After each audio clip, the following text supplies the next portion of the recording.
रत्नागिरी नगर परिषदेच्या वतीनं प्लास्टिक विरोधी मोहीम राबवण्यात आली आहे। शहरातील मारुती मंदिर परिसरात ज्या दुकानदारांकडे प्लास्टिक पिशव्या आहेत अशा दुकानदारांकडून प्लास्टिक पिशव्या जप्त करण्यात आल्या आहेत। तसंच सर्व दुकानदारांना नगर परिषदेमार्फत प्लास्टिक पिशव्या वापरू नये असं आवाहन देखील करण्यात आलंय। या व्यतिरिक्त जर कोणी प्लास्टिक पिशवी वापरली जात असेल असं निदर्शनास आलं तर त्यांच्यावर दंडात्मक कारवाई देखील करण्यात येणार आहे। प्रहार डिजिटलसाठी शुभम पवार, रत्नागिरी।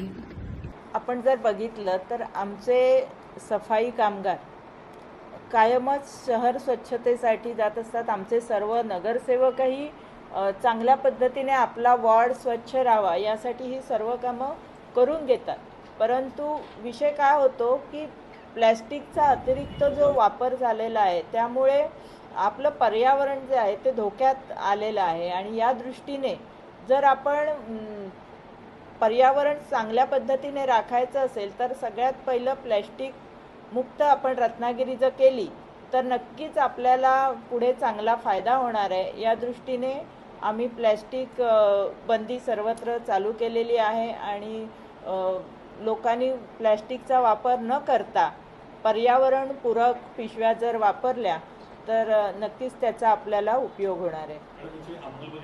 आव्हान करा व्यापारी बंधूंनी पण प्लास्टिक मुक्त।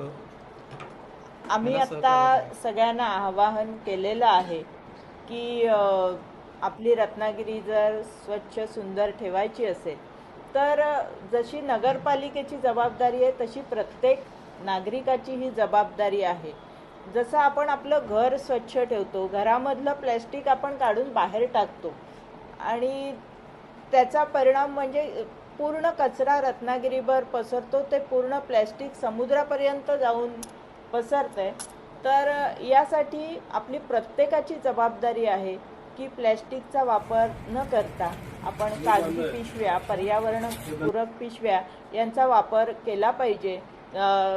कुठचे लिक्विड घ्यायला जाताना सुद्धा जर आपण काचेच्या बाटल्या वापरल्या तर एक थोडे दिवस आपल्याला त्रास होईल पण नंतर आपल्याला सवय लागून जाईल आणि हे जर आपण प्रत्येक रत्नागिरीकरांनी सवय लावून घेतली तर या रत्नागिरीच्या स्वच्छतेसाठी प्रत्येक नागरिकाचा हातभार लागेल आणि खूप चांगल्या पद्धतीने रत्नागिरी आपल्याला स्वच्छ सुंदर करता येईल।